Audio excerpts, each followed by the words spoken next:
Cette seconde plénière, elle aura pour thématique l'entrepreneuriat agricole, une voie d'avenir pour les jeunes et les femmes.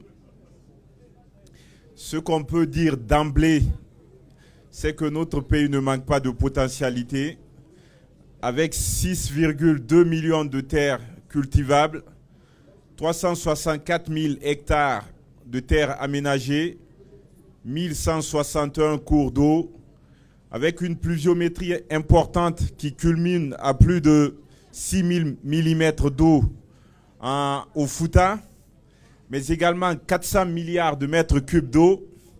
Ces données sont les chiffres de l'agence issus de l'enquête nationale qui a été menée par l'INS sur le cadre agricole.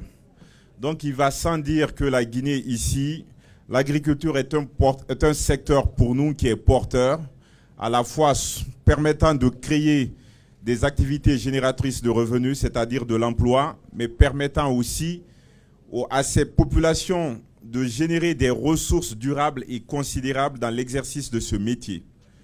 80% de la population guinéenne est rurale et aussi ces 80% ont pour activité principale l'agriculture. Cependant, le métier d'agriculture ou d'agripreneur n'est pas un métier assez évident dans le sens où il y a un certain nombre d'obstacles. Il y a une série d'obstacles auxquels sont confrontés les agriculteurs, à savoir l'accès au financement, l'accès à la terre, l'accès également au savoir-faire, mais également l'appui dont ils devraient bénéficier, notamment auprès des différents acteurs de l'écosystème, les incubateurs, les pouvoirs publics, mais également le privé, notamment les banques. Donc cette session ou cette plénière présentera des études de cas concrètes, innovantes et adaptées aux réalités pour vous permettre ici à la fin de disposer de toutes les informations qui vous permettront d'avancer dans votre processus si vous êtes agripreneur, si vous êtes aspirant ou porteur de projet. Donc pour cette question, nous avons pensé inviter tous les acteurs de l'écosystème et c'est des personnalités qui vont être ici avec moi autour de cette table et en même temps qui viendront vous donner les solutions à vos problèmes. En premier lieu, j'inviterai M. Namori Camara, directeur général de l'Agence guinéenne de la promotion des investissements privés. Je vous remercie de l'applaudir, s'il vous plaît. Allez-y. Oui. Donc, merci d'être là, M. Camara. Et avant M. Namori Camara, on avait autour de la table M. Frank Fassou Lama, responsable commercial de la fruitière de Daboya. Merci de l'applaudir. Donc, M. Fassou Lama n'est pas à présenter, il est de Kindia. Il exerce pour une compagnie qui est de Kindia. Donc, je pense qu'il pourra ici donner assez d'informations sur la compagnie fruitière de Daboya, qui est une des championnes en ce qui concerne l'exportation de mangue. Ensuite, nous avons M. Mamadouba Bangoura du programme Jeunes Avenir. Je vous remercie de l'applaudir. Donc, M. Mamadouba Bangoura a bénéficié du programme Jeunes Avenir. Il est aujourd'hui agripreneur, c'est bien ça? Et donc ici, M. Bangoura va venir témoigner sur cette formation dont il a bénéficié, ce programme dont il a bénéficié, mais également les difficultés rencontrées dans son parcours d'agripreneur. Chose qui est importante aussi, M. Bangoura est un jeune et on a beaucoup de jeunes dans la salle, donc c'est quelque chose qui devrait pouvoir inspirer plus d'un. Ensuite, nous avons Mme Ba Fatoumata, qui est directrice générale de Agri-Innov. Donc, je vous remercie de l'applaudir, s'il vous plaît. Donc, Mme Ba, ici, comme vous pouvez le voir, est une femme et on parle d'une thématique qui traite de l'emploi, de l'agriculture, mais cette fois-ci au niveau du genre. Donc, c'est un secteur difficile, très souvent masculin. Donc, elle va nous donner aussi le regard d'une femme entrepreneur qui a osé se lancer dans ce secteur avec succès. Merci d'être là. Pas pour finir, en avant-dernière position, je présente Madame Thomas Ouiata, qui est directrice pays de Oser Innover, l'incubateur Oser Innover. Je vous remercie de l'applaudir. Donc, Madame Thomas est à la tête d'un incubateur qui apporte un appui à la fois technique, mais dira davantage aux entrepreneurs qui mènent des projets en Guinée depuis quelques années. Donc, elle donnera plus de détails sur comment cet incubateur peut accompagner les structures ou les primos, les porteurs de projets. On a également la responsable, la spécialiste en sauvegarde sociale, responsable des questions de genre du programme de développement agricole intégré en Guinée, PEDEG, Madame Tenin Kaba. Je vous remercie de l'applaudir.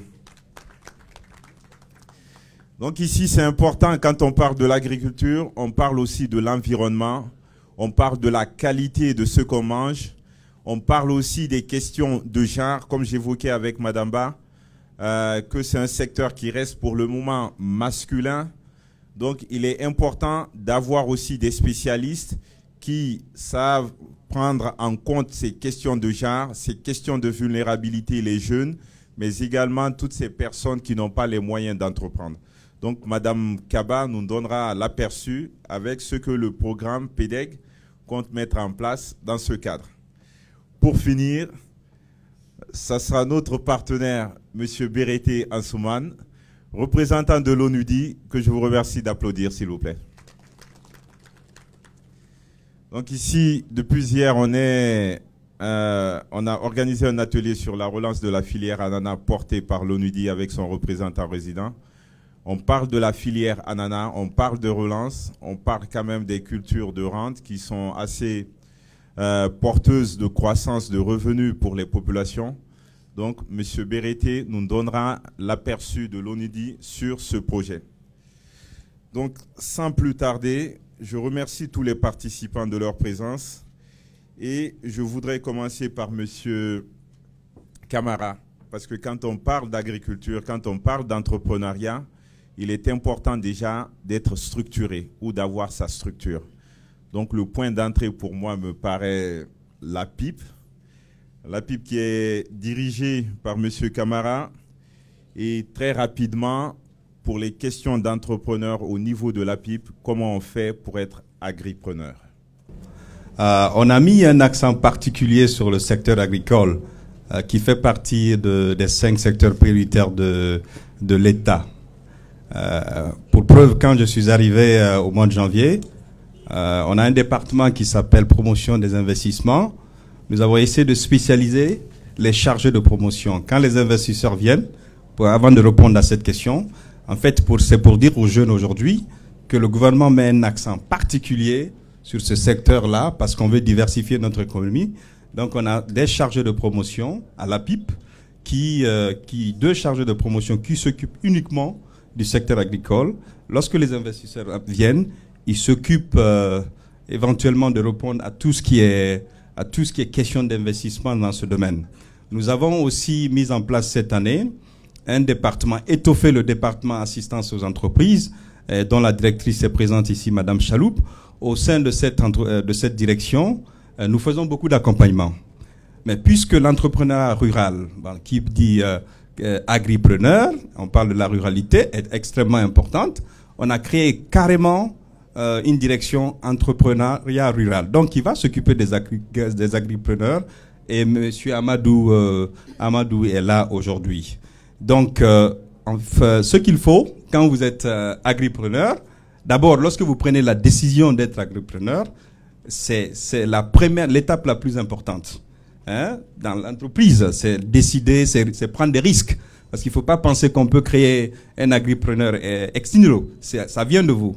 Donc, vous venez à la PIP pour que vous soyez formalisé. À la technologie et au service d'appui conseil. Nous avons la deuxième composante qui est l'accès au marché Et dans cette composante, nous avons 3 sous-composantes.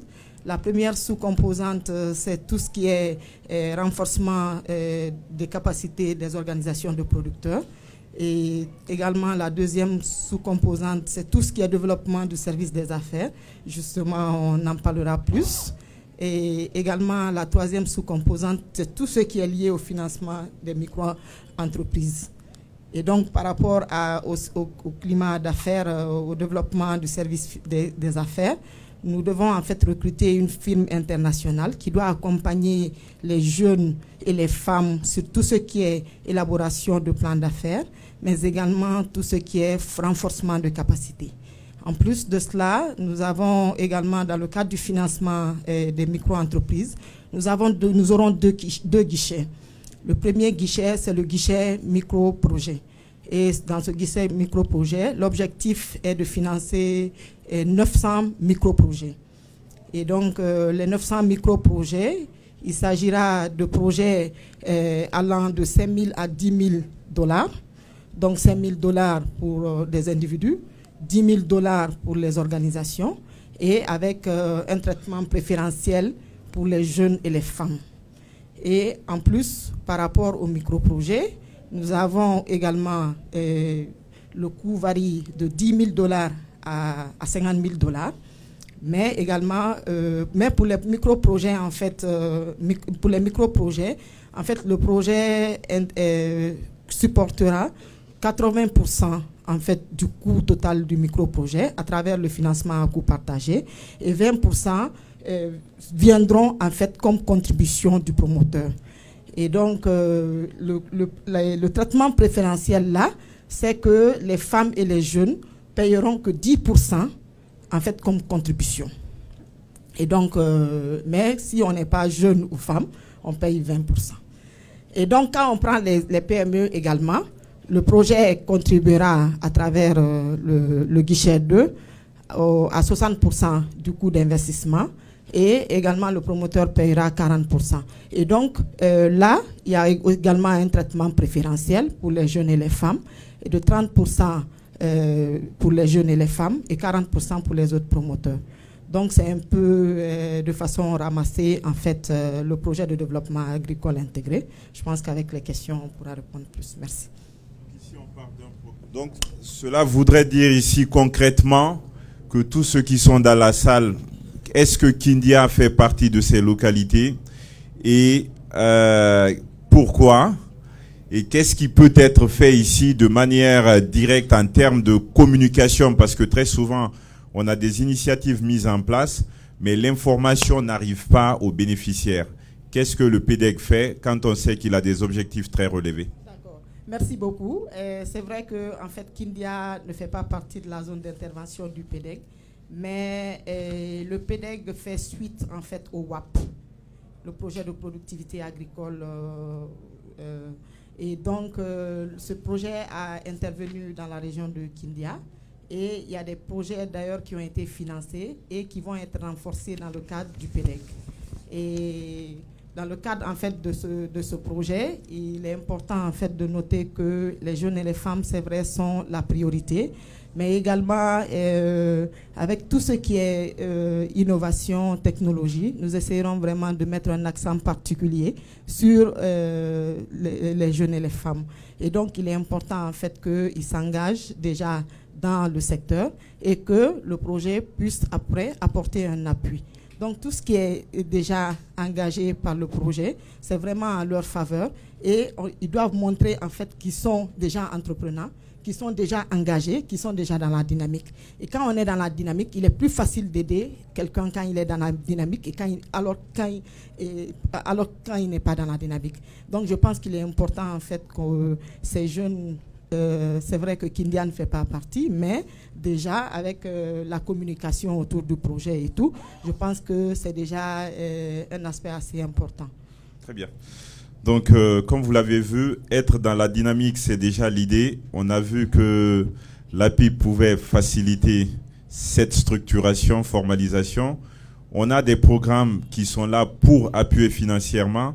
Et je vais passer la parole à M. Bangoura, qui justement a déjà bénéficié du soutien d'un programme pour qu'il puisse nous donner son expérience et brosser son parcours.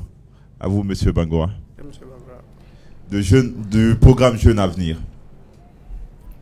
Merci beaucoup. Le micro, s'il vous plaît. C'est bon.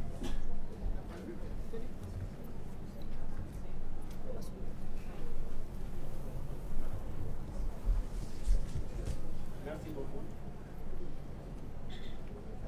C'est pas ça. Allez, bon, on va changer.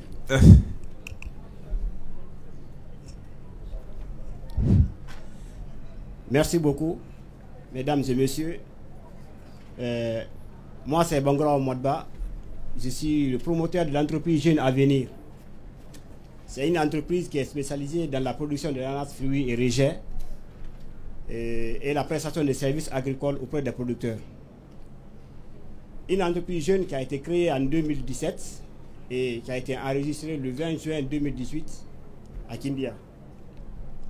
Elle a son siège social à Molota, qui évolue actuellement sur une superficie de 0,50 hectares de production d'ananas fruits et sur 0,25 hectares de production de l'ananas rejet. Je suis l'un des fruits du programme Avenir, la première cohorte. J'ai bénéficié de la formation sur l'entrepreneuriat à Farana au compte du programme Avenir pendant 1 mois. Et suite à cette formation, on a été mis à la disposition de la Fédération des producteurs de la Basse-Guinée, FEPAF-BG, à l'occurrence du monsieur Kamara Fodé Moussa, qui à son tour nous a mis à la disposition de ces producteurs. Oui, moi j'ai été envoyé ce monsieur Kamara Fodé Moussa. Malheureusement, il n'est pas dans la salle, qui a été mon hôte, mon papa, et il a été mon tout. Parce que c'est grâce à lui que j'ai installé mon entreprise aujourd'hui. C'est un monsieur qui n'a menacé aucun effort pour l'émancipation de mon entreprise et qui m'a donné même le courage d'être à Kindia, malgré que je ne suis pas de Kindia. Ce n'est pas de faire son éloge, mais c'est une manière aussi de reconnaître ses bienfaits pour aussi lui donner le courage de faire autant pour d'autres personnes. Et cette entreprise aussi accompagne certaines entreprises informelles à se formaliser auprès de l'APIP. Telle que l'entreprise que je parle de M. Fodé Moussa Kamara aujourd'hui, qui a réussi à se formaliser auprès de l'APIP en cette année-là. Cette entreprise s'appelle Kamara Production Agricole de Molota, qui évolue aujourd'hui sur une superficie de 10 hectares de production d'ananas, dont moi, personnellement, je suis le responsable technique de cette entreprise. Et suite à cela, j'ai eu encore à formaliser une autre entreprise qui vient de recevoir son RCCM la semaine dernière, qui s'appelle Malia Plantation, qu'on a fait son enregistrement ici à Kindia. C'est pour vous dire que ce que le directeur général de l'APIP vient de dire, que déjà ils ont délocalisé leur siège pour permettre aux entrepreneurs d'enregistrer dans leur entreprise afin de bénéficier de certaines opportunités. Parce qu'une entreprise qui n'est pas enregistrée auprès de l'APIP, il est très difficile d'avoir certaines opportunités, telles qu'avoir accès au financement, à la formation et tant d'autres. Donc, j'ai eu à accompagner ces deux entreprises à se formaliser auprès de l'APIP. On a eu à élaborer un plan d'affaires pour une entreprise qui est en cours auprès de certaines banques pour avoir le financement, pour atteindre aussi d'autres objectifs dans le cadre d'augmenter la productivité du secteur agricole. Merci, M. Bangoa. Vous avez évoqué votre parcours depuis 2 ans, vous exercez avec succès. Vous avez démontré aussi que dans ce milieu, on avait un soutien parce que vous faites l'éloge d'un monsieur qui vous a soutenu. Mais très concrètement, pour ceux qui sont là, on sait que c'est un milieu qui n'est pas facile. Quels sont les obstacles que le programme Jeunes Avenir vous a préparé à surmonter? C'est très long parce que entrepreneur, c'est quelqu'un qui doit s'attendre à des obstacles. C'est obligatoire. Que tu sois dans le commerce ou d'autres, en tout cas sur la chaîne de valeur, il faut t'attendre toujours à des obstacles. Moi particulièrement, j'ai été confronté à beaucoup de choses, telles que l'accès au terrain. J'ai été confronté à ça au départ. Accès au financement, je suis toujours confronté à ça. Et même accès à la main-d'œuvre qualifiée. Parce que en agriculture, il ne s'agit pas d'avoir seulement la main-d'œuvre, mais la main-d'œuvre qualifiée. Parce qu'on ne produit pas pour produire, on produit pour vendre. Donc, si ce que les clients demandent, tu ne parviens pas à les satisfaire, donc les produits ne seront pas appréciés sur le marché. Donc, on est confronté à ce problème. D'accord.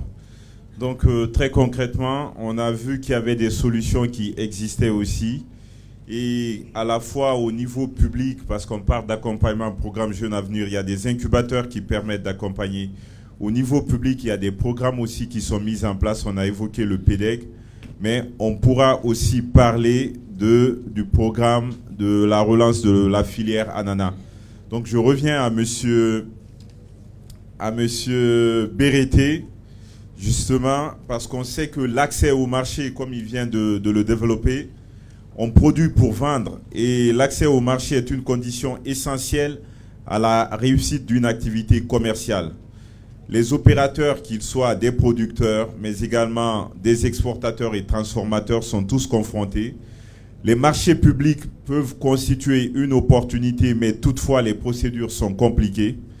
Donc, qu'est-ce que, selon vous, en tant que représentant d'une institution internationale qui travaille avec l'État guinéen, quel type d'aménagement l'État pourrait mettre en place pour faciliter l'accès des jeunes et des femmes au marché public pour l'écoulement, par exemple, de leurs produits?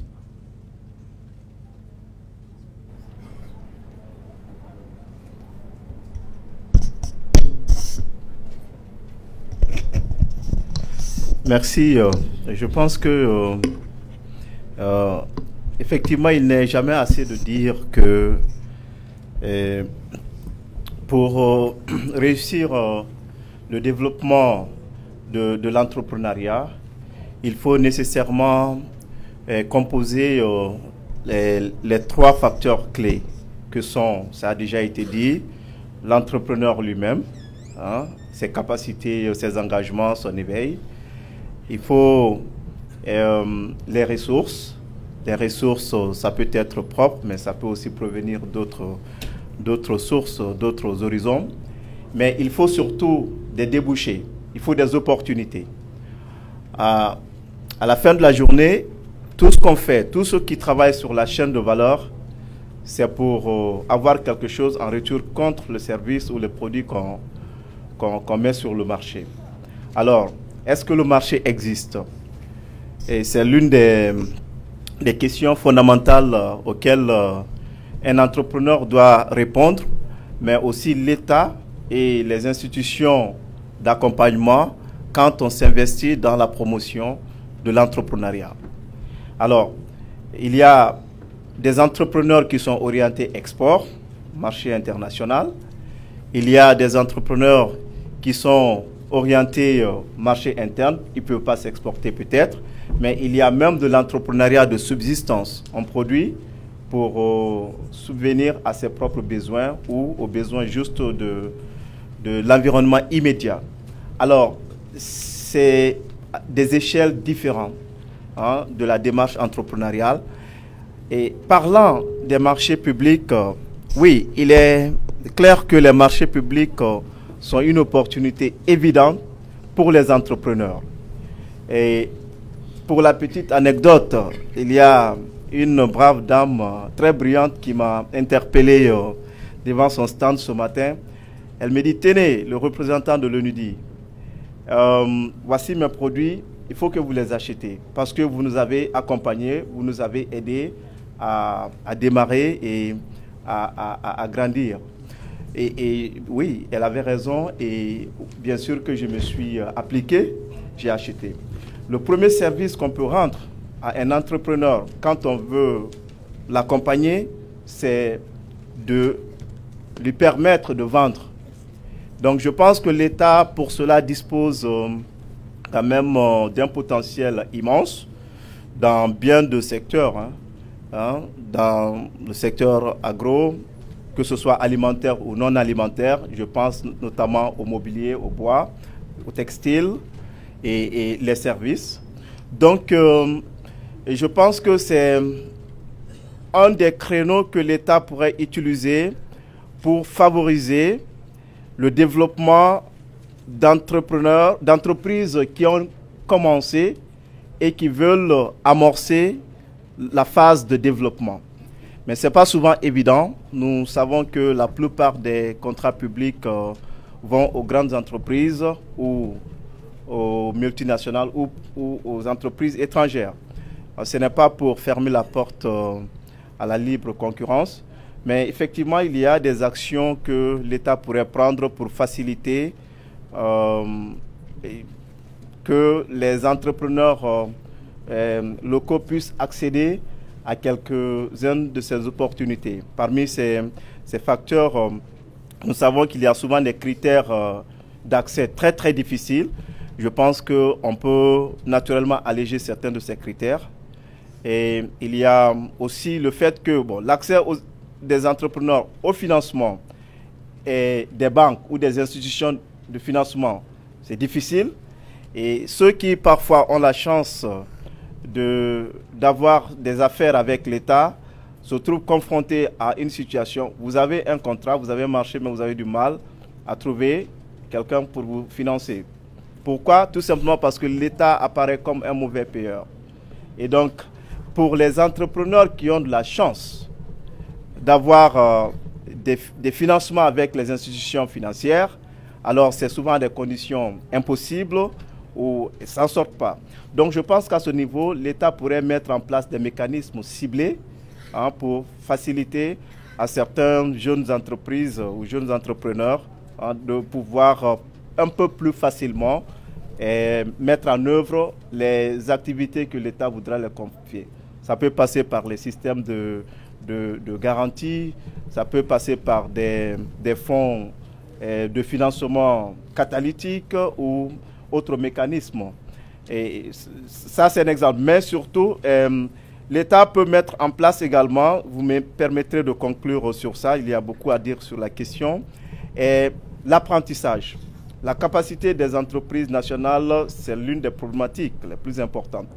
Que ce soit, quand on parle du contenu local, avec les compagnies minières, les multinationales et l'État lui-même, il y a des exigences de qualité.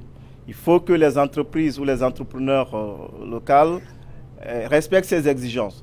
Mais souvent, les entreprises locales apprennent beaucoup au contact des grandes entreprises et des multinationales.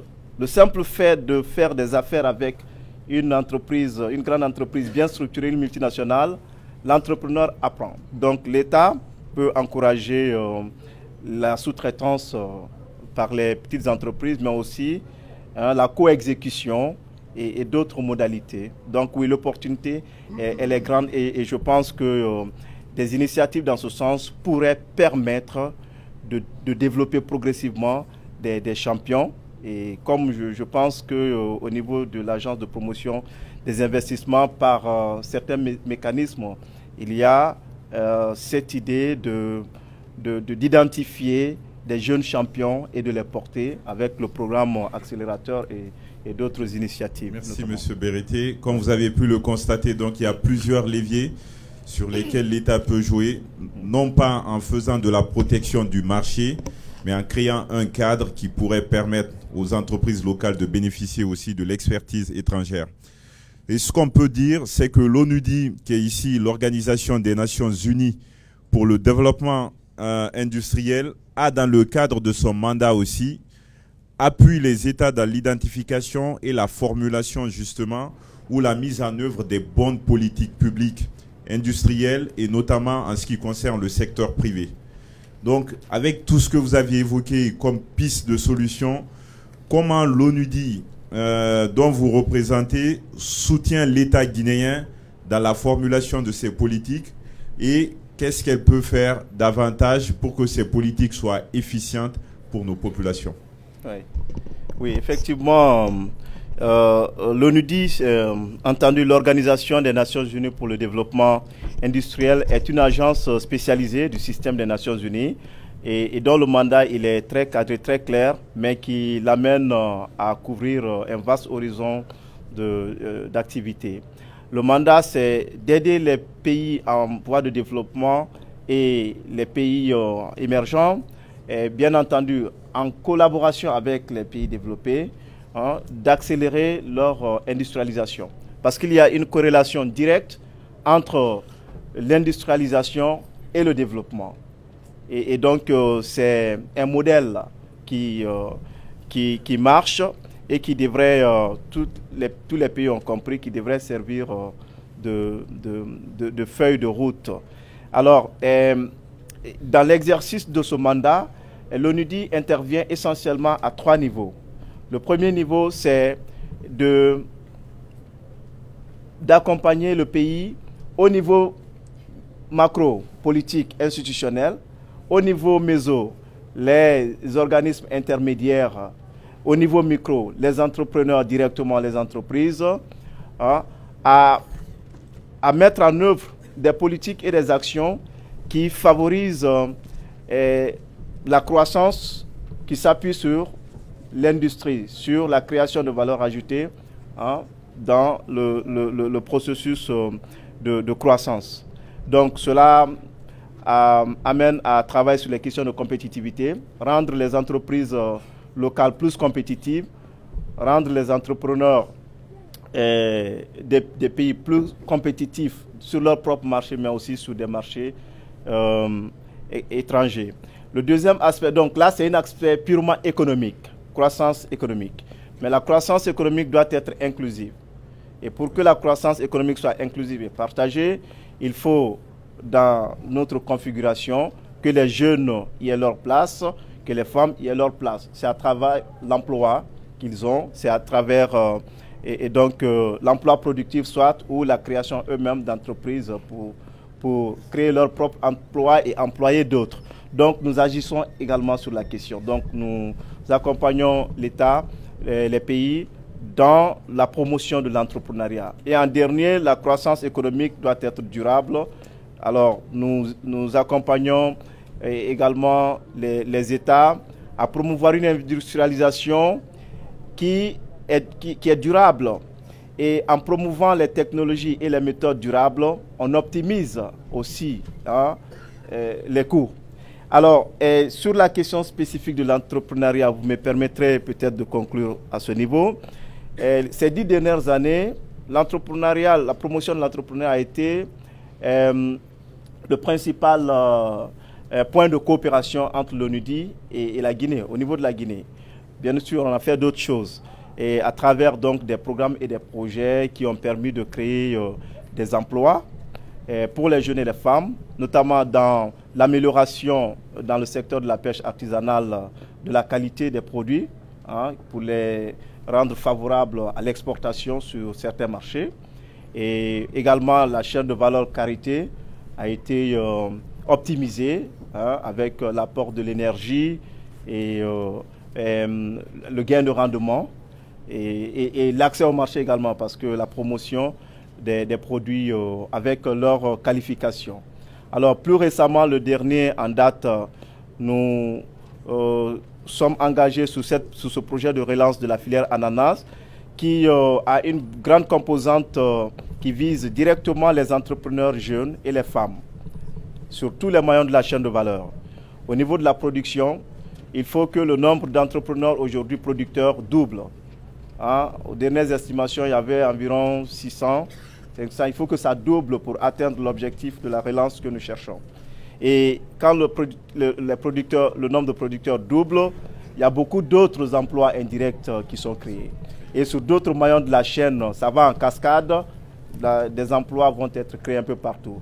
Et de façon transversale, nous travaillons aussi à mettre à niveau l'infrastructure de qualité qui est fondamentale pour permettre donc à ce que le marché absorbe ces produits et donc tire un peu cette relance. Merci Monsieur Berete. Je pense qu'on a ici toutes les informations en ce qui concerne le marché comme il l'a évoqué Et on a une société qui ne souffre pas en termes de marché, une entreprise qui exporte avec succès vers les marchés européens.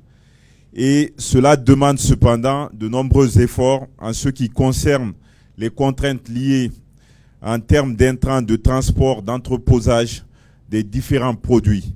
Donc la compagnie fruitière de Dabuya, dans cet univers excelle.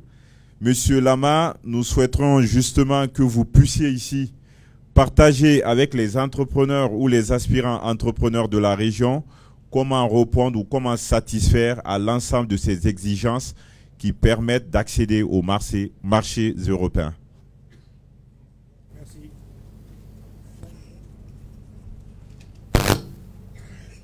Alors, ok.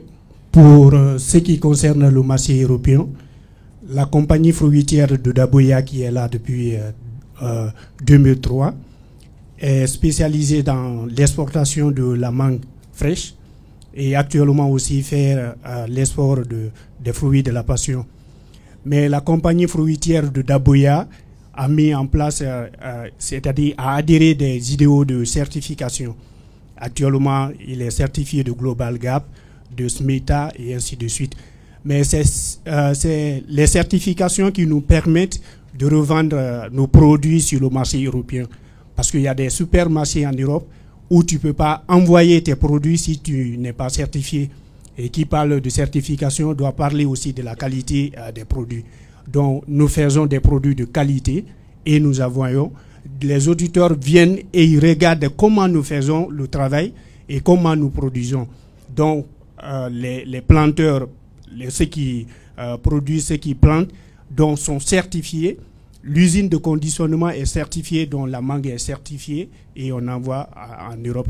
Donc il y a beaucoup de potentiel en Europe. Il y a beaucoup de marchés qui se trouvent en Europe, mais avec un prix très élevé. Mais si tu n'es pas certifié, tu ne peux pas exporter la mangue vers l'Europe. Donc au niveau de la certification, ça demande de la propriété et ça demande aussi de la main-d'œuvre qu'on utilise. Ça demande aussi de l'entretien de l'environnement. Est-ce que les plastiques sont là?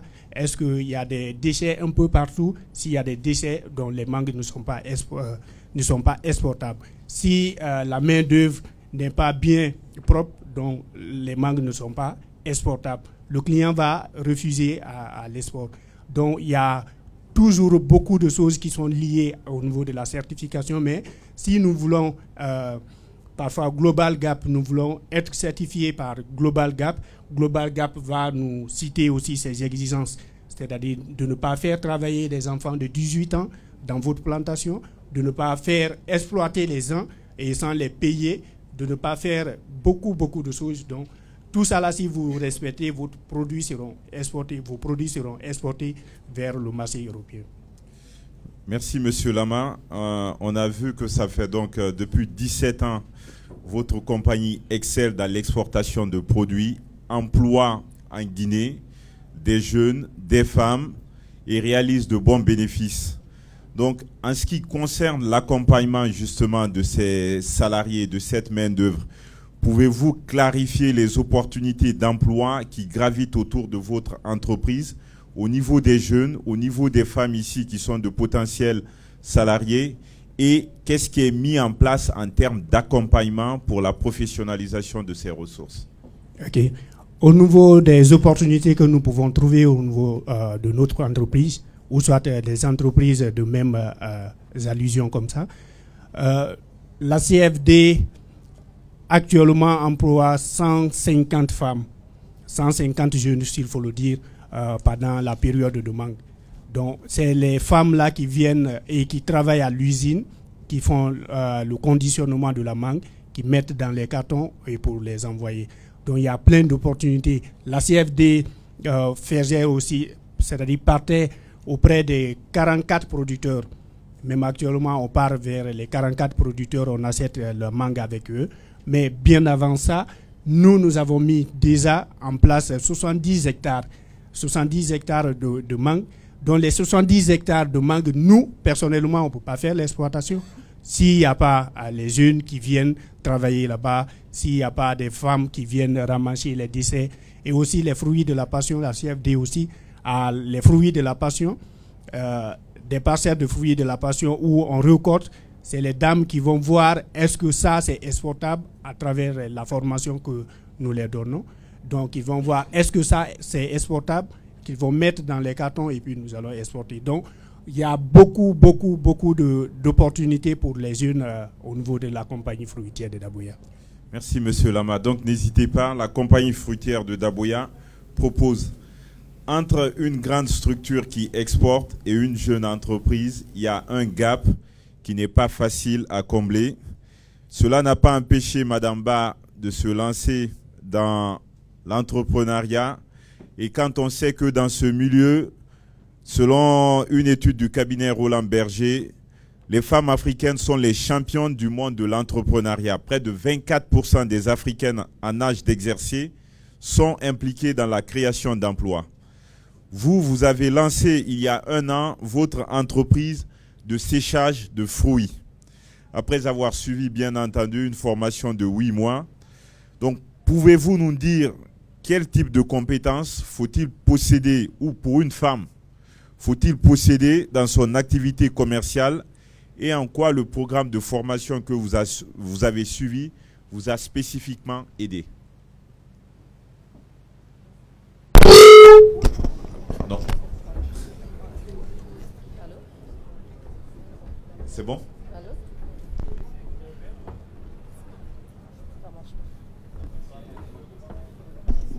Allô? Voilà. C'est bon. Merci. D'abord, avant d'intervenir sur la question, je commencerai par là d'abord à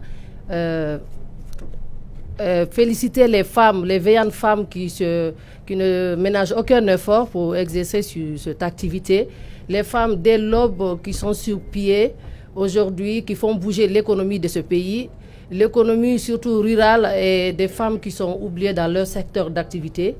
Et des femmes qui ont plus besoin de compétences dans leur domaine d'intervention, d'encadrement je dirais, et de compétences surtout en gestion d'entreprise, des compétences en leadership entrepreneurial, mais aussi des femmes qui ont plus besoin de formation dans leur domaine d'intervention, et aussi qui ont besoin d'accompagnement technique et aussi financier. En dehors de ça, c'est des femmes qui sont souvent oubliées en parlant du secteur agricole, surtout au niveau rural. C'est des femmes aussi qu'il faut vraiment accompagner. Et donc, d'où mon implication, mon intégration au niveau du programme à venir. Entendu par là, apprentissage, vulgarisation, entrepreneurial et innovation en milieu rural, à travers le projet à venir, où j'en suis fière de retrouver des collègues sur le panel ici. Voilà, où j'ai été placée au niveau de UC Davis, qui est une entreprise, une université de Californie, qui est représentée ici en Guinée par M. Cham Mamadou Alpha, où on a eu à développer des compétences, surtout dans le domaine du séchage des fruits, mais aussi des compétences de la vulgarisation des outils innovants, tels que le Coolbot, qui est un appareil aujourd'hui qui est très efficace au niveau des producteurs, qui les permet de contrôler la température des produits, afin de les permettre de conserver leurs produits sur un long terme, parce que parfois les producteurs sont confrontés aux baisses du prix qui est sur le marché, ne connaissant pas aussi le calendrier agricole. On a aussi en ce qui concerne l'innovation des dry cards, qui est une carte qui permet pour nous jeunes entrepreneurs évoluant sur la transformation de contrôler l'humidité des produits séchés avant de les introduire sur le marché. On a eu aussi à faire une production intelligente, je dirais, parce qu'on nous a appris comment produire tout en réduisant au maximum l'utilisation des produits chimiques pour une conservation durable et pour pouvoir mettre sur le marché national des produits sains. Et aussi à travers ça, on a pu confectionner des séchoirs qui m'ont beaucoup aidé aujourd'hui, parce que, comme on le signale bien, c'est à travers ces séchoirs solaires qu'on a pu vulgariser au niveau des producteurs, que moi-même, je me suis transformée en menuisier pour un temps, pour confectionner, afin de pouvoir sécher mes produits. Surtout au début, quand je faisais l'étude de marché, avant d'investir en grande quantité, il fallait partir petit à petit. Donc, on a confectionné des séchoirs solaires qui aujourd'hui est vulgarisé au niveau des différents producteurs, allant de Kindia, Mamou jusqu'à Farana et bien d'autres. Voilà, à travers ça est née l'entreprise Agrinov, qui aujourd'hui évolue dans le secteur agroalimentaire, qui fait le séchage des produits locaux, tels que l'arana séchée, la mangue séchée, qui m'a permis de m'intégrer ici à Kindia, ne connaissant pas Kindia avant, sauf de passage. Voilà, à travers ce programme, j'ai pu saisir les opportunités qui étaient autour de la localité ici, surtout étant en contact direct aussi avec les producteurs, d'où vient l'idée de faire la livraison des fruits. L'entreprise aussi fait ça, la livraison des fruits et légumes au niveau des hôtels, au niveau des restaurants et surtout pour les particuliers, ces braves femmes qui sont dans les secteurs d'activité qui les empêchent souvent d'être sur le marché pour faire les achats. Nous, on fait le marché pour eux. C'est une innovation, je dirais. Et voilà. Mais aussi, on est confronté à des problèmes. C'est ce qui n'est pas vraiment très facile pour nous, étant femmes, d'évoluer dans ce secteur. On est souvent confronté à des problèmes, je dirais, de production en grande quantité. Déjà, moi, je travaillais avec le séchoir solaire, ce qui ne me permet pas personnellement de produire en grande quantité et aussi de pouvoir exporter ces produits au niveau international parce que la crédibilité n'est pas là, les gens sont réticents. Ils demandent souvent avec quoi travaillez-vous et tout. Donc aujourd'hui, si nous, on a la possibilité d'avoir un séchoir, des équipements adaptés, je dirais un séchoir solaire, ça nous permettrait non seulement de produire en grande quantité, mais aussi durant toute l'année. Parce qu'avec les séchoirs solaires, on ne peut pas produire durant toute l'année, on ne fait que le séchage durant la saison sèche, et ce qui ralentit notre production. Merci Madame Ba. Donc on a vu que malgré toutes ces difficultés, vous avez réussi quand même à monter votre structure. Et ce qui est intéressant aussi pour la population de Kindia, c'est de dire qu'elle n'est pas de Kindia, mais compte tenu des opportunités aujourd'hui, elle a pu saisir la mobilité pour venir s'installer et créer quelque chose ici. C'est un milieu qui est très difficile. On parle ici de l'entrepreneuriat pour les jeunes et les femmes, vous en êtes une. La question, qu'est-ce que vous avez mis en place pour justement faciliter l'intégration des femmes dans votre business? Il y a la sensibilisation déjà, parce que en ce qui concerne les femmes, je vois que mes jeunes sœurs sont beaucoup réticentes dans ce domaine, qui est souvent considéré comme un club uniquement réservé aux hommes, ce qui n'est pas le cas. Parce qu'à travers, par exemple, le projet à venir, nous, à un moment donné, on a été transformés à des producteurs, on était des producteurs, des menuisiers et même des charpentiers parce qu'on a confectionné, on a construit des chambres froides. Et aujourd'hui, je pense que si les femmes arrivent à avoir confiance en eux, mais aussi il y a ce secteur de la société, et les conséquences de la société, surtout les femmes qui ont eu la malchance de vivre précocement le mariage forcé et tout, qui ont du mal à se réintégrer dans la société. D'autres simplement parce qu'elles ne sont pas initiées à la chose, elles sont restreintes, elles sont plus, je dirais, confrontées à ce secteur de public, genre après l'école, je vais travailler pour quelqu'un. J'aimerais vraiment lancer un appel à ces femmes de les motiver, de vraiment sortir de ce confort, de faire les activités comme ce que les hommes le font. Il n'y a pas un métier uniquement dédié aux hommes, je l'affirme, parce que moi, parfois, voilà, je suis au champ, je me lève très tôt.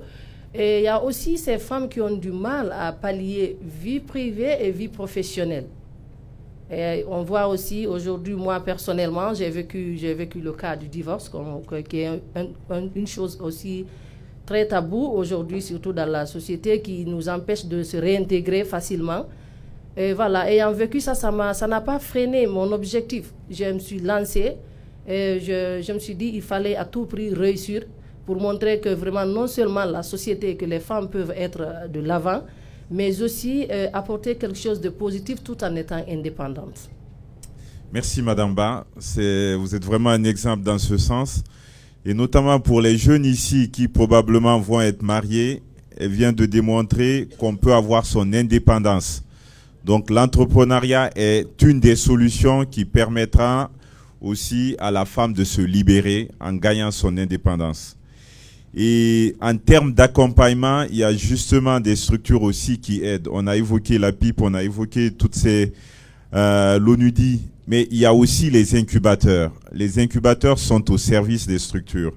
Et à ce niveau, on a la directrice Wiata Thomas de Oser Innover qui est là, avec les problèmes qui ont été soulevés par M. Bangoura en ce qui concerne le financement. Chez Oser Innover, vous avez développé un modèle économique qui permet aux aspirants, entrepreneurs que vous accompagnez, d'accéder aux capitaux. Pouvez-vous décrire en quoi ce modèle consiste et nous expliquer ce qui le rend efficace?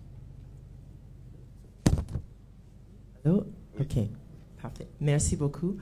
Je voulais commencer par dire que nous parlons beaucoup de l'effet que agriculture, c'est un secteur qui est un grand porteur pour le développement de l'emploi pour la jeunesse guinéenne.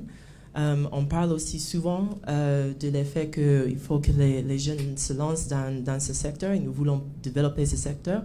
Et c'est absolument vrai. Juste pour parler un peu de notre expérience et background, Oser Innover est un incubateur ici en Guinée depuis 2012. Nous avons, en fait, en général, notre programme, c'est d'appuyer la jeunesse de lancer des entreprises dans le cadre de l'entrepreneuriat social, donc une entreprise qui résout non seulement un problème qui existe dans leur communauté, mais aussi est rentable. Et donc, dans notre expérience, nous avons formé près de 8000 jeunes un peu partout dans le pays et nous avons investi dans 65 entreprises des jeunes. Et parmi ces jeunes, il y a 70% des entreprises qui sont dans le secteur agricole ou sur les chaînes de valeur agricole. Nous avons constaté cela et donc en 2015, nous avons lancé notre Agri-Hub ou incubateur des agropreneurs pour en effet appuyer la jeunesse de se lancer dans le secteur agricole. Et donc vraiment, c'est une vérité, absolument. Mais il faut qu'on soit honnête et réaliste que de développer les chaînes de valeur, c'est très cher. Il y a pas mal des investissements et c'est aussi difficile à cause de l'effet que c'est un secteur cher. C'est aussi difficile pour les jeunes débutants de se lancer dans ces secteurs. Et donc, il faut qu'on soit honnête et réaliste et mettre ce problème devant. Il y a plusieurs manières que nous pouvons chercher les solutions pour ce problématique. Il faut qu'on soit créatif. La première chose, je veux dire, est qu'il faut qu'on commence à apprendre comment travailler ensemble. Nous avons constaté aussi qu'il y a pas mal de jeunes qui veulent être leur propre boss. Je ne veux pas dire que c'est impossible. Bien sûr, on avait appuyé pas mal de jeunes de lancer leurs entreprises et sur le panneau, il y a aussi des entrepreneurs que nous avons appuyés avec, par exemple, le projet Avenir qui a lancé leurs entreprises. Mais aussi, comme il y a tellement cette difficulté de lever les fonds, il faut aussi qu'on apprenne comment travailler ensemble pour réduire les coûts, pour aussi réunir les ressources pour maintenant faire face aux obstacles dans ce secteur et pour le lancement des entreprises. Je donne quelques exemples comme Kappa, Abdurman, je pense qu'il est peut-être dans la salle, et aussi par exemple Malado Mamadou Diallo, de Dubreka qui avait lancé PGDD, qui ont créé les coopératifs des jeunes de la Guinée aussi d'ailleurs pour réunir leurs ressources pour investir sur des terrains et lancer leurs entreprises dans le cadre de l'agriculture. Donc ça c'est une chose que je voulais dire. Au niveau de Oser Innover, nous avons constaté avec notre incubateur des agropreneurs qu'en fait, si un jeune veut lancer dans le secteur agricole, il doit aussi gérer toute la chaîne de valeur. Ça, c'est très difficile pour un débutant de vraiment gérer toute sa chaîne de valeur. Pour même les paysans qui sont dans le secteur depuis des années, c'est toujours difficile. Mais un débutant qui n'a pas les moyens, c'est encore plus difficile. Et donc, une des solutions que nous avons développées, sur laquelle nous avons fait un pilote en 2019, et toujours nous sommes en train d'appuyer ces jeunes dans cette première cohorte, c'est le concept de franchise sociale. Donc, l'idée est que nous formons la jeunesse de lancer une micro-industrie ou micro-exploitation pour la production d'un produit pour un marché spécifié. Et donc, on forme la jeunesse, un groupe de jeunes de gérer une micro-industrie, leur micro-exploitation, et focus sur la production. Et nous gérons le reste de la chaîne de valeur. Donc, on peut faire l'agrégation des intrants, par exemple, pour réduire les coûts. Nous aussi, on cherche des acheteurs finaux pour maintenant prendre toute leur production. Donc, nous avons fait ça dans la filière de l'apiculture en partenariat avec Jatropha Hub et Audi. Aussi avec la petite Damba. Nous avons lancé un partenariat où nous avons signé un contrat d'achat où ils vont prendre tous les produits des jeunes qui sortent de nos structures. Pour parler un peu du problème de l'équipement, les micro-industries que nous avons développées ont des équipements qui viennent ou bien la technologie vient de Burkina. Ils ont, en fait, au Burkina, ils ont perfectionné les séchoirs qui sont semi-industriels depuis les années 1990. Et donc, nous avons fait venir les experts pour maintenant former les artisans ici pour développer ou confectionner ces séchoirs ici qui peuvent maintenant produire autour de 1,5 tonne des mangues séchées, par exemple, pendant une saison, et ils sont certifiés HACCP. Donc, dans ce cadre, on a aussi fait venir les nouvelles technologies. Donc, c'est un exemple de comment on peut appuyer la jeunesse de gérer toute leur chaîne. Et aussi, le fait qu'ils ont déjà les acheteurs finaux, ça aide maintenant à peut-être gagner des financements auprès des banques parce qu'il y a déjà un preneur pour leur projet, leur produit. Donc, comme on peut le voir, c'est quand même un métier difficile. On a pas mal d'incubateurs et vous avez un incubateur spécialisé agricole. Vous avez fait référence à des chiffres intéressants, 70% des entreprises que vous aviez accompagnées qui réussissent aujourd'hui. Qu'est-ce qui explique en quelques mots ce taux de réussite? Qu'est-ce qui marque la spécificité Oser Innover? Donc, Oser Innover, en fait, nous sommes focus sur la formation. C'est la base de nos activités. Donc, malgré que les jeunes n'ont pas peut-être de financement pour lancer les entreprises, nous avons fait en fait, c'était nous qui avions fait la mise en œuvre du programme Avenir, la formation entrepreneuriat et agrobusiness pendant 1 mois au début de process. des jeunes, parcours des jeunes dans le programme Avenir. Et en ces jours, il y a autour de 90% de ces jeunes qui sont en activité. Peut-être ils n'ont pas eu à lancer leur entreprise, c'est-à-dire le plan d'affaires qu'ils ont développé, mais ils ont trouvé d'autres activités comme la consultance, comme de l'agrégation des intrants. En fait, ils ont trouvé d'autres manières d'être autonomes en attendant qu'ils peuvent chercher des financements. Et donc, notre formation, c'est vraiment basé sur comment innover, en fait. Comment je peux voir un problème qui existe dans le marché ou bien un problème qui existe dans ma communauté et comment je peux maintenant lancer ou créer une entreprise, une activité qui peut résoudre ce problème.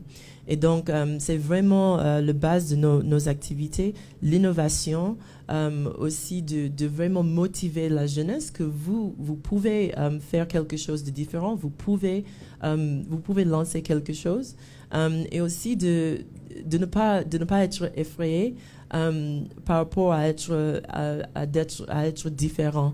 Parce qu'aussi, on trouve souvent dans les marchés ici que si je vois que Mamadou vend des oranges, je vais me mettre juste à côté de Mamadou et vendre des oranges aussi. Donc, il y a une je ne sais pas le mot, réticence, merci.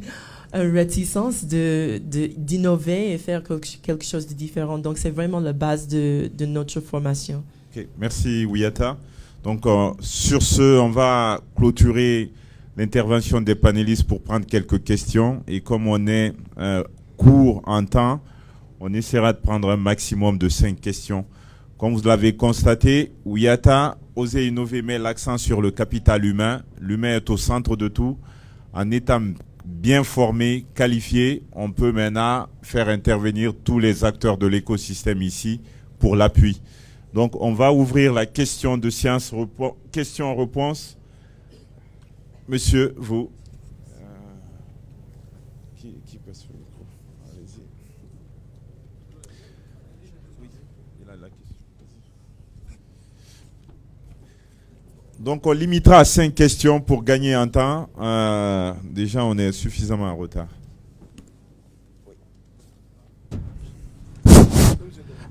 Hello.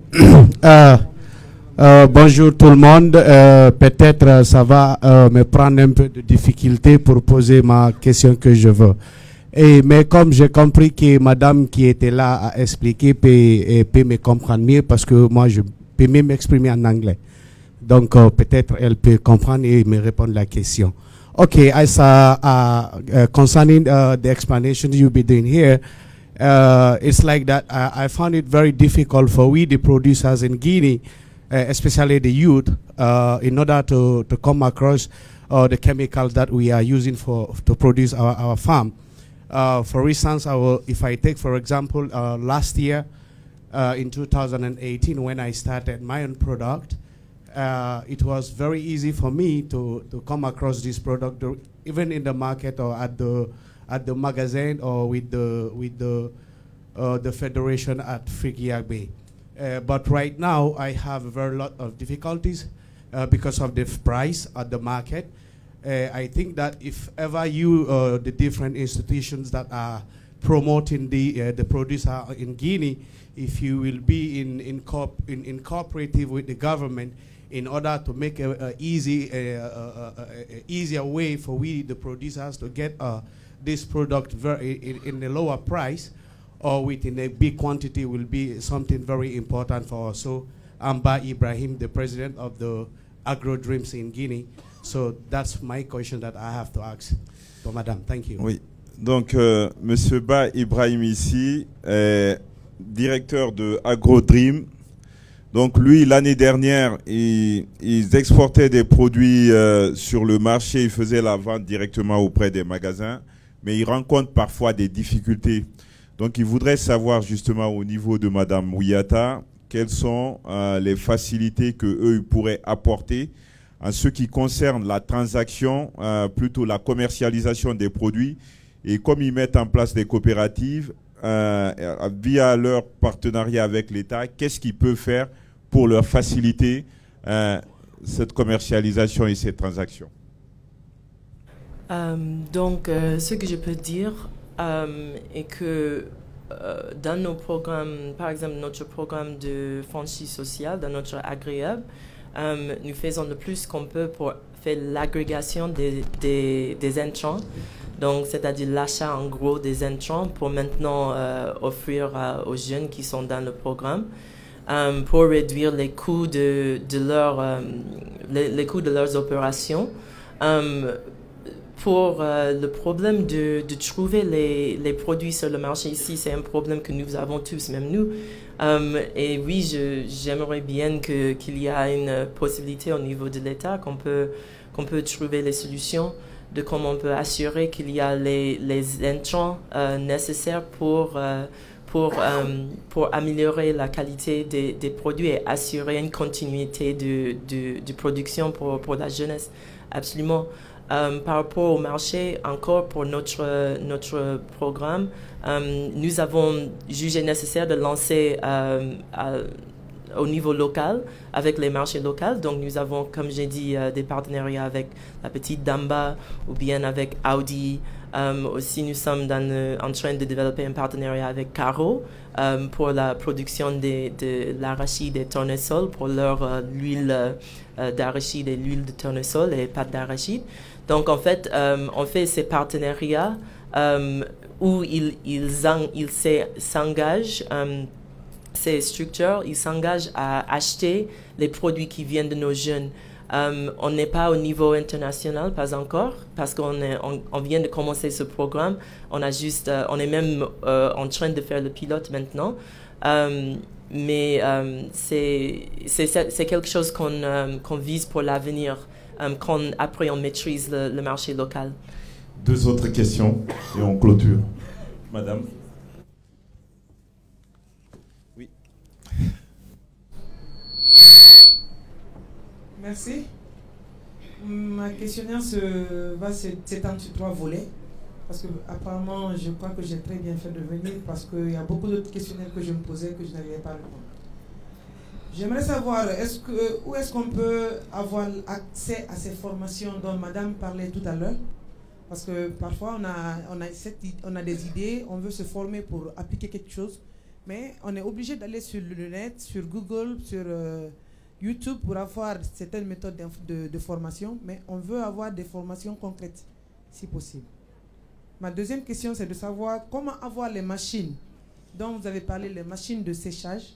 J'aimerais savoir comment les avoir. Et la troisième, c'est de savoir, est-ce que ces machines de modèle burkinabé sont aussi à la même hauteur, à la même dimension de production que celles exportées, par exemple, de l'extérieur? Merci. Donc, Madame a posé 4 questions déjà, 3 plus 1, 4. Il restera une seule. Vous, Madame derrière, et ça sera la dernière question. Vous avez épuisé le stock de questions.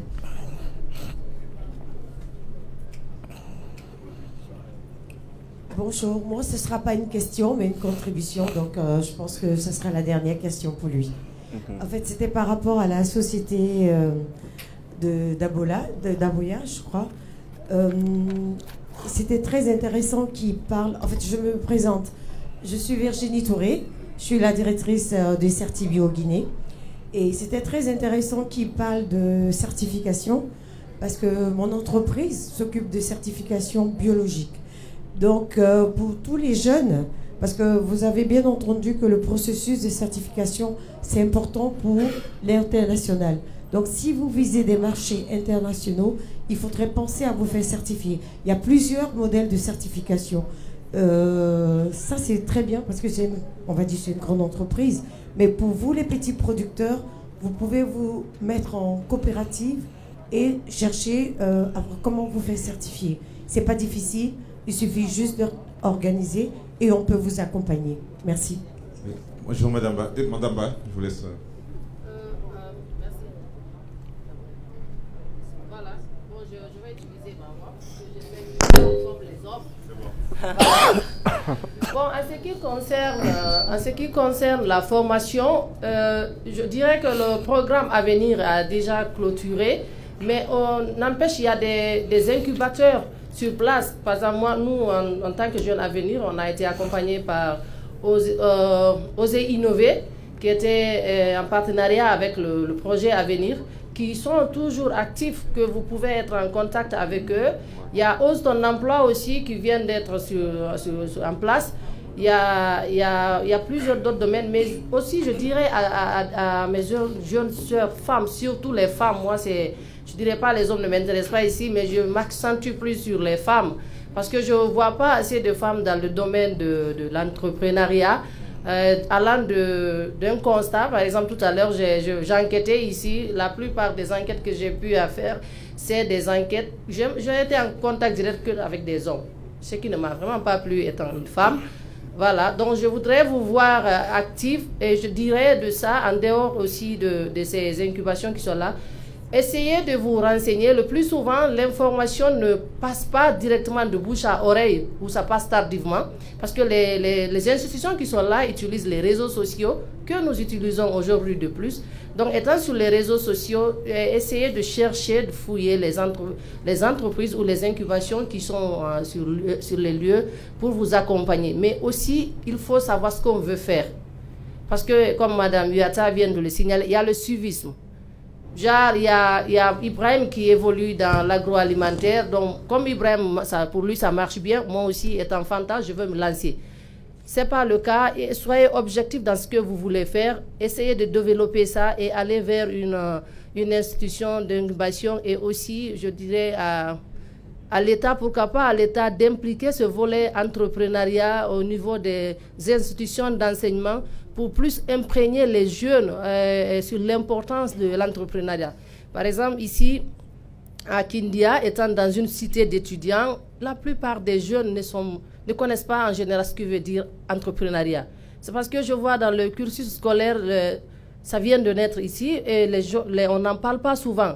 Et nous, jeunes entrepreneurs qui sont sur le terrain, essayons de se former, disons, en groupe, ou de sensibiliser les jeunes qui sont sortants d'université à vraiment faire quelque chose de positif. Je reviens sur le séchage qui m'intéresse de plus. Moi-même, je peux te confectionner ce séchoir solaire. Voilà, ça produit en petite quantité. Tu peux produire, par exemple, allant de 10 à 20 kilos d'ananas. Voilà, donc je peux t'aider à avoir ça. Et aussi, tu peux être en contact avec Mme Uyata aussi, qui a ce séchoir solaire qui vient du Burkina. Merci. Donc, sur ce, on va clôturer cette plénière. Mais avant, vous avez pu voir que la Guinée a des potentialités au niveau agricole et que ces potentialités ne sont pas encore exploitées. Autour de la table, vous avez tout l'écosystème qui vous permet de l'émergence de l'idée à la création de votre entreprise et tout ce qui va concerner l'accompagnement technique, financier, mais également l'expertise qu'on peut avoir un peu partout. Donc, encore, je vous remercie d'applaudir tous les panélistes présents ici.